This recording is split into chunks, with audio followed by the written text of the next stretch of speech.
Hi guys, তো আমি এখন যাচ্ছি মাকে নিয়ে ডক্টরখানায়। মায়ের অনেকদিন ধরে শরীরটা খারাপ, মা কিছুতেই ডাক্তার দেখাচ্ছে না। তো আজকে আমি মাকে বললাম, মা আমার ডক্টর চেক আপ আছে, তুমি আমাকে নিয়ে ডক্টরখানায় চলো। তাই মা রাজি হয়েছে, নাহলে মাকে যদি বলতাম যে তোমার ডক্টর দেখাতে যাচ্ছে তো কিছুতেই যেত না। আর এদিকে আমরা যখন বেরোই, রাইডুও বেরোনোর জন্য ছটফট করছে, ভাবছে ঘুরতে যাচ্ছে, কারণ মাকে ছাড়া এক মুহূর্ত থাকে না। অ্যাকচুয়ালি ও ঘরে একদমই একা থাকে না, ওকে বাবার কাছে ছেড়ে দিয়ে গেছি। মা এদিকে সারাক্ষণ বলছিল রাইডুকে একা ছেড়ে দিয়ে এসেছি, ভালো লাগছে না, তাড়াতাড়ি করবি। আর এদিকে একটুখানি বাইরে বেরিয়েছিলাম, বিকালবেলা দেখলাম বাচ্চাগুলো দোকানের সামনে বসেছিল, তো ওদের দুটো বিস্কুট দিলাম। যেখানে আমি যাই আমার বন্ধুরাও হাজির হয়ে যায়।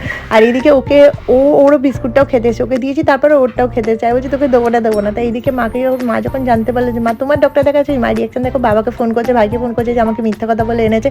বাড়িতে আসার পথে একটা আই লাভ ইউ চকলেট পছন্দ হয়েছিল, ওটা বাড়িতে নিয়ে এসেছিলাম, ভেবেছিলাম রেখে দেবো, শীতাম আসলে ভাঙবো।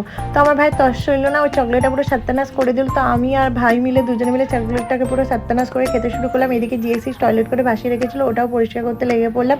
চলো, আজকে ভিডিওটা ভালো লাগলে চ্যানেল সাবস্ক্রাইব করে দিও। বাই।